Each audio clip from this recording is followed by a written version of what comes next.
네, 남북 정상회담 이후 남북 경제 협력에 대한 기대감이 커지면서 개성공단 재개 여부에 관심이 쏠리고 있습니다. 또 남북 정상회담에 따라 경의선과 동해선을 우선 연결하기로 하면서 고속철도 건설 논의도 급물살을 탈 것으로 보이는데요. 네, 최요한 경제평론가와 함께 자세한 이야기 나눠보도록 하겠습니다. 네, 어서 오십시오. 어서 오세요. 예, 반갑습니다. 네. 자, 이번에 이 판문점 선언을 통해서 개성의 남북 공동연락사무소를 설치하기로 합의를 하면서 예. 이 개성공단 재개 여부에 관심이 쏠리고 있는데 이 개성공단이 좀 재개되는데 여러 가지 좀 실무 문제들이 있지 않겠습니까? 사실 이번 남북 정상회담을 통해서 평양냉면도 좋고 오연준 군의 노래도 좋지만 예. 적어도 남북 경협에 대해서는 좀 천천히 다가왔으면 좋겠다 이런 소망이 있습니다. 이유는 뭐냐면은 예. 지금 문을 닫은 지 2년 2개월이 지났어요. 그랬죠. 그 남아있는 기계들 고장 났을 거라고 보이고요. 그 사이에 그거를 극복하기, 그러니까 그 2년 2개월의 텀을 뛰어넘기 위해서는 안정성도 보장해야 되고 기계 고장 난 거 수리 비용도 수리 비용도 내야 되고 네. 보험금도 반환해야 되고 여러 가지 할 것이 너무 많습니다. 그리고 지금 그러다 보니까 기존에 이제 개성공단 입주 기업의 69.3%가 정부와 북한의 재개 조건과 상황 판단 후 재입주하겠다라고 이야기할 정도로 아직 예. 갈 길이 멀거든요.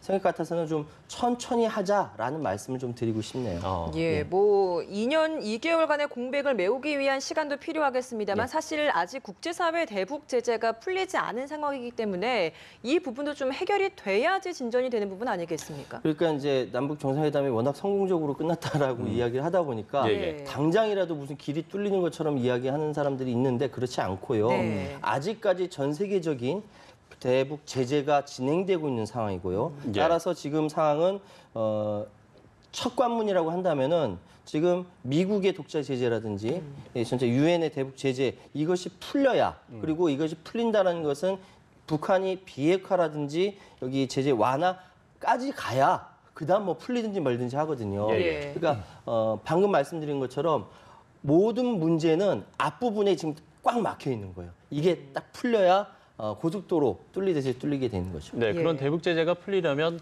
일단 북미 정상회담에서 미국이 북한을 정상 국가로 인정하느냐 예. 이 부분도 좀 중요해 보이는데 실제 미국이 어떤 이 베트남과의 그 관계에 있어서 그때도 상당한 좀 시간이 걸리지 않았습니까? 그래서 만약에 미국의 입장이 바뀌더라도 이게 실제적으로 관계가 정상화되는 데는 좀 시간이 걸릴 수도 있다. 이런 전망들도 나오고 있거든요. 그 자연과학에는 이제 관성의 법칙이라는 게 있죠.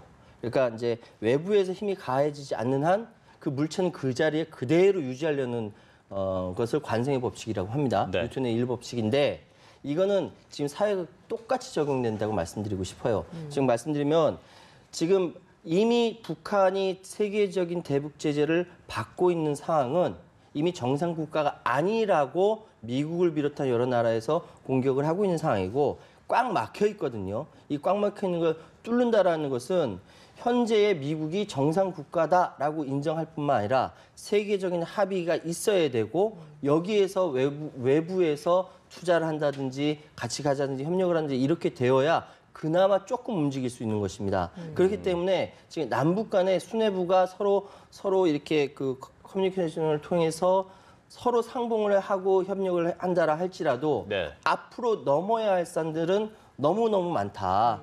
그렇기 때문에 방금 말씀 잘하셨네요. 베트남 같은 사례도 지금 정상화 과정을 보면은 1989년부터 계속 이야기는 있었어요. 네. 근데 결국 정상화 경제제 조치 해제는 1994년, 94년 이었죠. 국교 수기는 1995년이란 말이죠. 6, 7년 걸렸어요. 그러니까 북한 그때는 베트남이 그랬는데 북한은 핵을 갖고 있는 나라라고 얘기하고 있다면 이건 전혀 또 다른 이야기거든요. 그렇다면 이것이 지금 당장 풀릴 것이냐 그렇게 보이지 않습니다. 그러니까 흥분해서는 안 된다는 말씀이죠. 그러니까 국제사회 공조와 협력이 필요하다라는 이야기이신 것 같은데 국제사회와의 지금 많은 교류를 하고 있는 문재인 대통령, 지금 러시아 푸틴 대통령과도 이 남북러 삼각 협력에 있어서는 두 분 다 공감대가 있다라는 이야기가 많이 나오고 있어요. 이렇다면 이게 결국에는 더 나아가서 이제 미래 사업으로까지 확장될 수 있느냐라는 것들을 봐야 되는데 뭐 실현 가능성은 좀 어떻게 보십니까? 그렇죠. 그러니까 어제 문재인 대통령과 푸틴 대통령이 서로 35분 동안 전화 통화를 통해서 예. 서로 간에 공감대 형성을 확인했다라고 이야기를 합니다.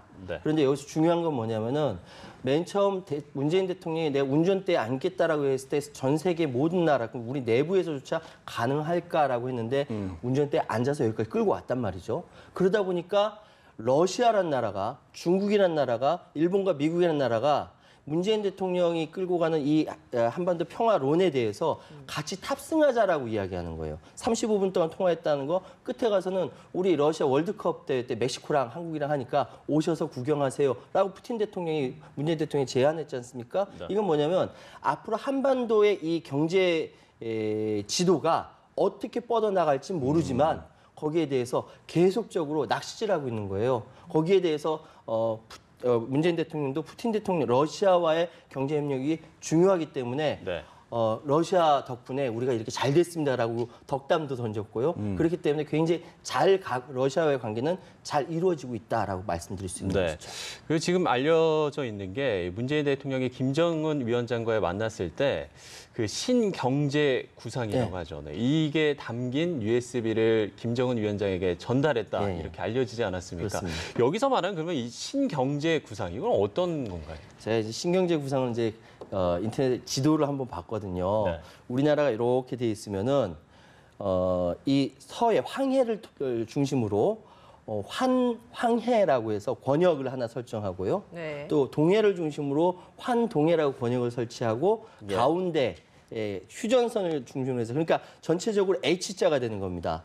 황해 권역은 뭐냐면은 가깝게 중국과 함께 멀리는 저기 그 베트남까지 이어지는 황해 경제 권역을 이야기하는 것이고 예, 예. 동해는 에너지 북쪽 러시아로 연결되는 에너지라든지 이렇게 해서 양쪽 축을 북한과 남한까지 이렇게 양쪽 축을 연결하는 것이고 네. 가운데 휴전선은 한 번도 사람들이 제대로 들어간 적이 없기 때문에 그렇죠. 생태, 관광 이쪽으로 개발하겠다는 거죠. 국토 전체가 남부터 북까지 러시아와 중국까지 모두 다 하나의 경제 권역으로서 중심지로 자리 잡는다는 거예요. 예, 예. 지금 이 얘기는 국정과제 100대 과제 안에 들어갔었던 건데 작년에 이야기가 나왔던 건데 이것이 지금 현실화돼서 나타나는 거죠. 그러니까 꿈 같은 얘기인데 더 이상 꿈이 아닌 거죠. 그러니까 우리 대한민국 사람들 같이 꿈꾸다 보니까 네. 현실이 되는 겁니다.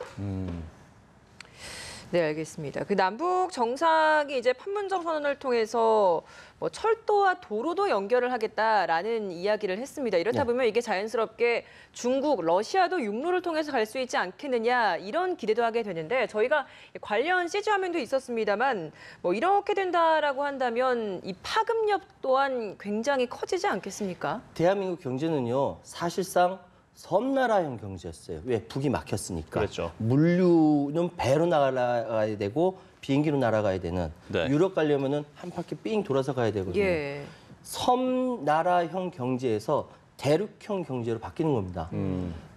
물류 비용이 3분의 1로 줄어듭니다. 그러니까 고속철을 통해서 유라시아 지나서 유럽까지 가게 된다면은 3분의 1로 줄어들고요. 특히 이 북방 지역은 1억 2천만 명의 거대 소비 시장이 개척이 되는 겁니다.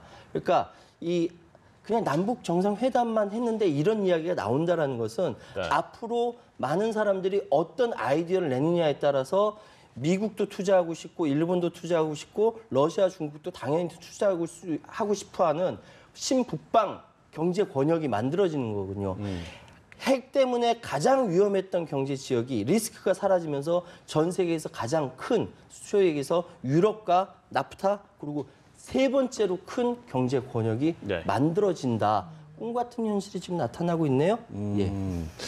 사실 그동안 이 북방 지역은 좀 저평가된 지역이라고 해야 될까요? 저개발 지역이라고 평가를 받고 있는데 만약에 이런 남북 경협이 좀 본격화되고 어떤 교통 네트워크가 제대로 좀 연결이 된다면 글쎄요, 뭐 전문가로서 좀 평론가님은 좀 어떤 성장 가능성이라고 할까요? 이런 부분을 좀 어떻게 보십니까?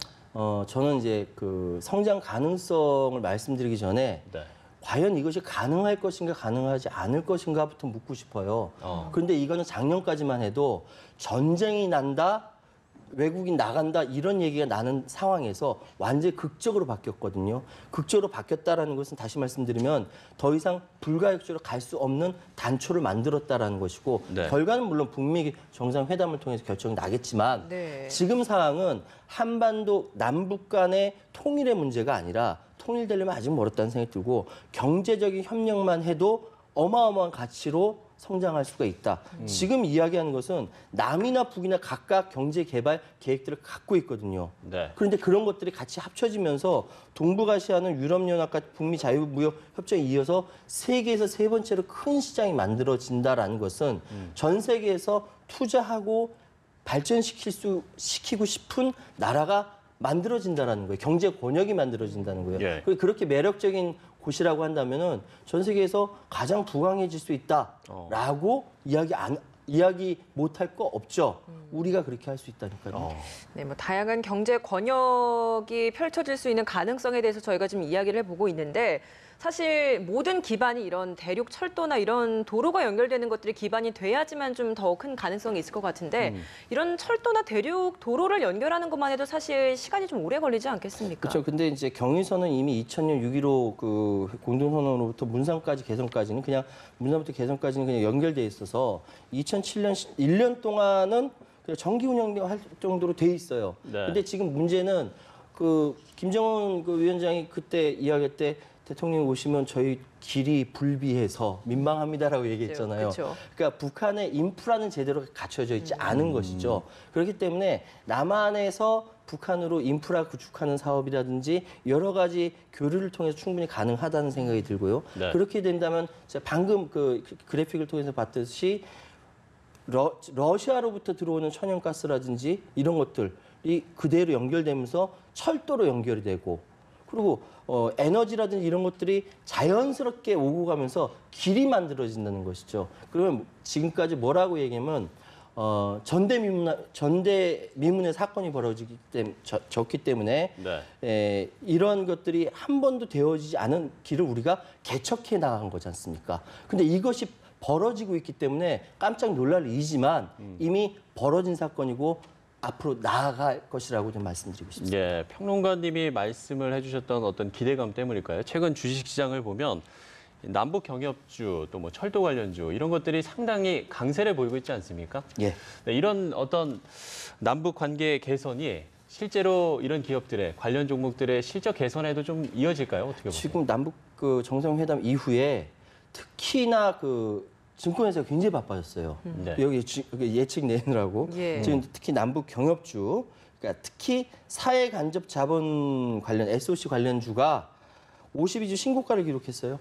엄청나게 올라가고 있다는 것이죠. 예. 다시 말씀드리면은 구체적인 회사 이름 말씀드리는 건 좀 부적합하지만은 업종별로 건설이나 철강금속 또는 전기가스, 섬유의복, 종이목재 이게 남북 경협 관련 5대 기업들이거든요. 네. 여기에서 지금 굉장히 올라가고 있기 때문에 이 부분은 무엇을 이야기하냐면 우리 한국에서의 경제 발전이라는 것의 앞으로의 발전 경로는 남북 경협이다. 이 길밖에 없다라고 기업들이 보고 있는 것이고 그래서 지금 뭐 기업인 경제인 단체라든지 여러 군데에서도 여기에 대해서 굉장히 주목을 하고 있습니다. 이 주목을 하고 있는 것은 아직까지 정부에서 구체적인 액션이 나오지 않았음에도 불구하고 지금 내부에서는 굉장히 공부하고 열심히 준비를 하고 있다는 소식이 계속 들리고 있거든요. 네네. 그렇기 때문에 앞으로 경제 협력 관계에 대해서는 여러 가지 부분에 대해서 이야기할 것은 많습니다만 그럼에도 불구하고